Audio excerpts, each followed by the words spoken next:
Merci, docteur Yousfi. Alors moi, je vais aborder le deuxième volet de la prévention et qui est très souvent négligé malheureusement.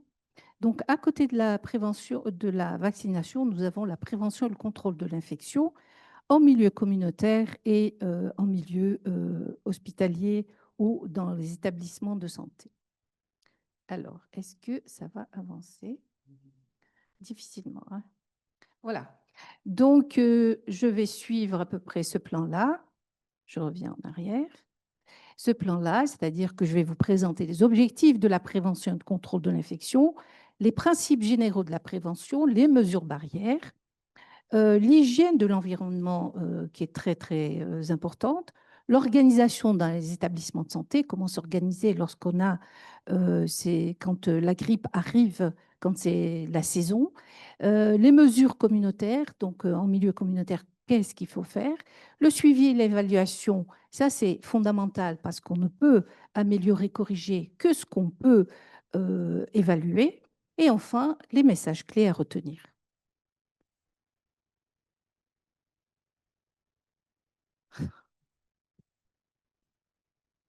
Voilà. Donc, l'objectif, alors on va revenir un petit peu en arrière. Alors, les objectifs de la prévention et de contrôle de l'infection, c'est bien entendu de réduire la transmission du virus grippal dans les établissements de soins et la communauté, de protéger les patients, le personnel ainsi que les visiteurs, et bien entendu de maintenir la continuité des services de santé pendant les pics des épidémies.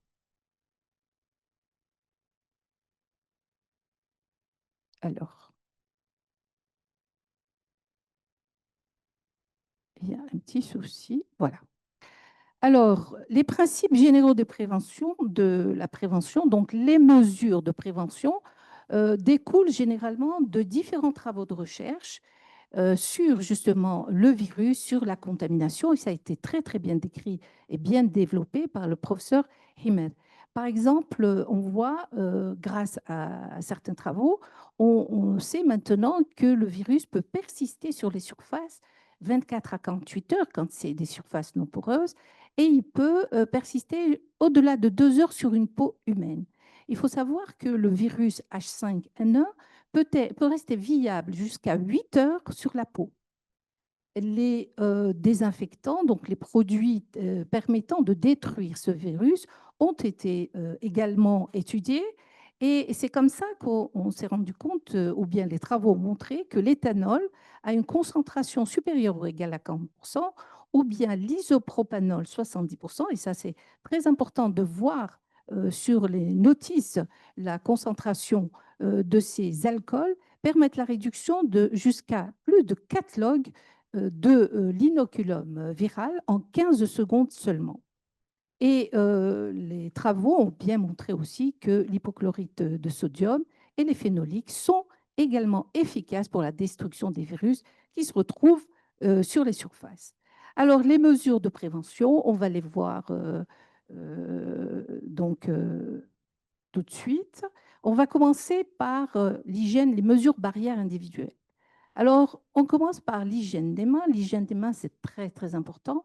Le lavage des mains à l'eau et au savon est recommandé à chaque fois que les mains sont souillées par les produits biologiques. Ça peut être urine, ça peut être sang, etc. Et ce lavage des mains, normalement, il dure 40 secondes à 1 minute, c'est-à-dire 60 secondes. La friction, la solution hydroalcoolique qui est efficace en seulement 20 à 30 secondes, doit être faite régulièrement avant et après tout contact avec le patient, après avoir retiré le masque ou les gants qui sont contaminés par le virus et après contact avec des surfaces qui peuvent être potentiellement contaminées. Alors, ce qu'il faut savoir, c'est que la mise à disposition de solutions hydroalcooliques à l'entrée des services et des chambres est fortement recommandée. La deuxième mesure, c'est le port de masque. Alors, le port de masque, le patient, une fois euh, admis à l'intérieur de l'établissement, et s'il est suspect donc de grippe, on doit lui mettre immédiatement un masque chirurgical, justement pour protéger le reste du personnel soignant qui tourne autour de ce patient. Le personnel soignant qui doit prendre en charge ces patients doit également se protéger. Comment? Alors, ce qui est recommandé, c'est de porter un masque chirurgical lors de soins de routine et lorsque on doit faire des gestes avec des risques d'aérosolisation, c'est-à-dire des gestes plus ou moins invasifs comme l'intubation, la bronchoscopie, à ce moment-là, ce qui est fortement recommandé, ce sont les masques FFP2. Et bien entendu, les visiteurs, lors des pics épidémiques, doivent porter obligatoirement les masques de type chirurgical.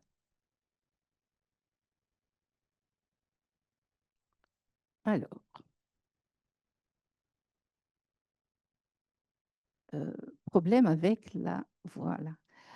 La troisième mesure, c'est l'hygiène respiratoire. Il faut apprendre à tousser ou éternuer dans un mouchoir à usage unique ou dans le pli du coude pour la population générale. Et jeter immédiatement les mouchoirs dans une poubelle, parce qu'il faut toujours se dire que ces mouchoirs sont contaminés, ils contiennent un inoculum important de virus, et il faut bien entendu se nettoyer les mains après chaque toux ou éternuement. Ce qui est recommandé aussi, c'est la distanciation physique, et ça a été bien démontré tout à l'heure par le professeur Himer. Il faut donc, dans les salles d'attente, il faut qu'il y ait une distanciation entre les patients de minimum 1 mètre. Et maintenant, ce qui est recommandé également, c'est que lorsqu'il y a une circulation intense du virus, réduire dans la mesure du possible, et ce n'est pas toujours évident chez nous en Algérie, les visites non essentielles.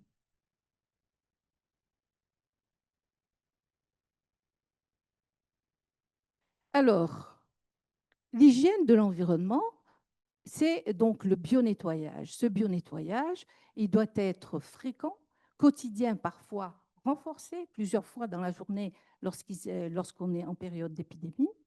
Les produits doivent être des produits homologués, c'est-à-dire de l'hypochlorite de sodium à 0,1% ou équivalent. Et enfin, on doit se focaliser sur les zones prioritaires, c'est-à-dire toutes les zones qui sont régulièrement touchées, comme les poignées, les interrupteurs, les rampes, les montants de lit, etc. Alors, le deuxième point dans la gestion de l'environnement, c'est la gestion du matériel. Alors, ce qu'on recommande généralement, dans la mesure du possible toujours, c'est d'utiliser du matériel à usage unique. Seulement, ce n'est pas toujours possible. Et dans le cas où on utilise du matériel réutilisable, ce matériel doit être désinfecté parfaitement après chaque patient et parfois recommandé d'être stérilisé. Il faut également faire attention au circuit du linge et des déchets. Le linge souillé, donc il doit y avoir, on doit organiser un circuit bien clair pour que le linge souillé ou les déchets ne croisent pas, par exemple, le linge propre ou du matériel propre. L'aération et la ventilation également sont des points importants. Il faut aérer, soit naturellement, soit mécaniquement, les chambres des patients et même les bureaux des soignants au moins 10 minutes, 2 à 3 fois par jour, ceci pour faire changer ou changer l'air qui est vicié et contaminé par ce virus. Et bien entendu, il faut vérifier le bon fonctionnement des systèmes de ventilation. Alors, quelles sont les mesures organisationnelles maintenant dans les établissements? Comment l'établissement doit s'organiser par rapport à cette grippe, à cette saison grippale? Alors, tout d'abord, il doit y avoir un triage, un isolement au départ. Le triage à l'entrée, il faut tout de suite repérer les patients qui présentent un syndrome grippal. Et si ce patient doit être hospitalisé, l'idéal, c'est de le mettre dans une chambre individuelle, si c'est possible. Mais maintenant, si ce n'est pas possible, si ce n'est pas le cas, ce qui est recommandé, c'est de regrouper les cas confirmés de grippe. Et bien entendu, comme on l'a dit au début, il faut limiter également le nombre de visites. Alors, il y a un point qui est important, c'est l'affichage. Ça ne se fait pas beaucoup chez nous et on ne voit pas dans les services des affiches rappelant un petit peu les règles d'hygiène. Cet affichage clair est très important parce qu'il va permettre aux soignants, aux patients et même aux visiteurs de se rappeler ces règles d'hygiène et de les respecter.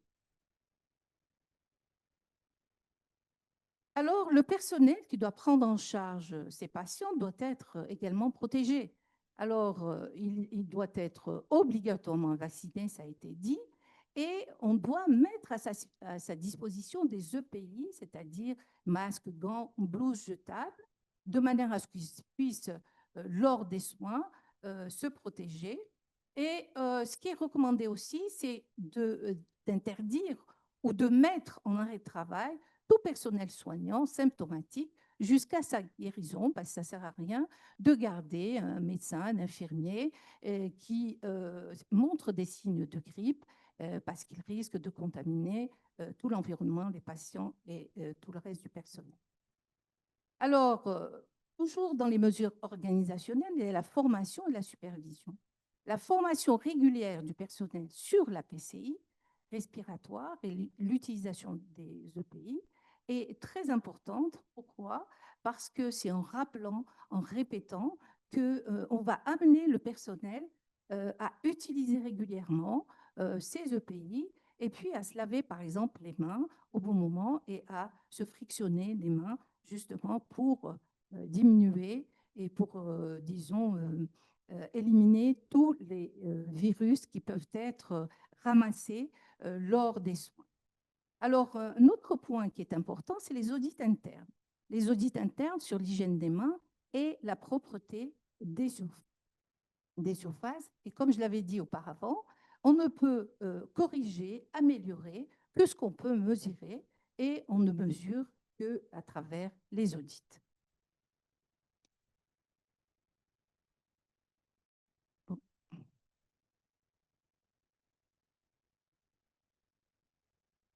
Alors maintenant, les mesures communautaires. Alors, il faut faire des campagnes de sensibilisation à la vaccination et aux gestes barrières. Il faut afficher les recommandations partout, en fait, hein, dans les écoles, les lieux publics, les transports, les mosquées, de manière à rappeler continuellement aux citoyens que nous sommes en saison de grippe et qu'il faut absolument se protéger. Et parfois, ce sont des gestes tout simples qui permettent de protéger les personnes. Et il faut impliquer également les médias, les associations, les autorités locales pour justement en parler plus, diffuser l'information et vraiment faire du tapage médiatique pour que cette information soit tout le temps présente et que les citoyens prennent conscience de l'importance de la vaccination et de toutes ces mesures de prévention dont on vient d'en parler. Et puis, bien entendu, lorsqu'il y a une forte circulation de ce virus dans le pays ou la ville, il faut encourager la suspension temporaire des rassemblements. Alors, suivi, évaluation, j'en ai parlé. Donc, je voulais juste dire un petit mot sur l'UPCI, l'unité de prévention et de contrôle de l'infection. Alors, cette unité, elle est en train d'être installée dans nos hôpitaux et c'est à cette unité de faire ce suivi, cette évaluation à l'aide d'indicateurs. Quels sont ces indicateurs de performance? C'est le taux de vaccination du personnel, c'est le respect du port de masque dans les services, la conformité du nettoyage et de la disponibilité de la solution hydroalcoolique et enfin aussi le taux d'absentéisme du personnel. Et ça, ce sont ces indicateurs qui vont permettre d'apporter des corrections à ce programme de prévention et de contrôle de l'infection. Et bien sûr, les audits qui doivent être faits régulièrement doivent être envoyés rapidement aux équipes cliniques pour justement les informer sur la situation. Alors, cette zapette, elle est compliquée. Message à retenir et on termine avec les messages. On revient juste à la plaque. Juste, juste à la plaque. On revient.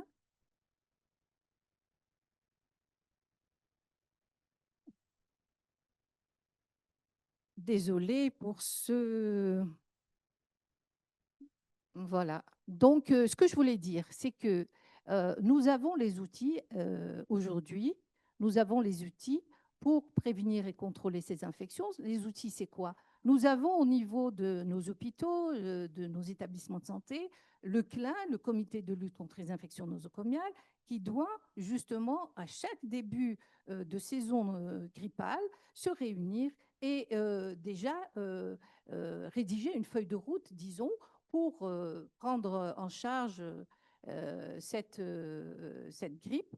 Il y a l'unité de prévention et de contrôle de l'infection. Il faut savoir qu'il y a un arrêté qui a été signé en novembre 2024, faisant création de cette unité. Cette unité, elle est composée de qui? Elle est composée d'un médecin ou de deux médecins en fonction de l'importance de l'établissement, avec une équipe paramédicale. Ce qu'il faut savoir, c'est que également, nous avons publié des guidelines ou référentiels qui vont permettre justement de promouvoir cette prévention et contrôle de l'infection. Le premier a été publié en 2015 sur l'hygiène de l'environnement, le second en 2021 qui tourne autour de la prévention de l'infection lors du soin, et enfin le tout dernier qui va être publié en décembre 2025 qui porte sur le guide d'évaluation en PCI, c'est-à-dire qui donne les instruments nécessaires pour évaluer justement le programme de lutte contre la grippe dans nos établissements. Voilà, et je vous remercie. Je suis désolée pour pour cette zapette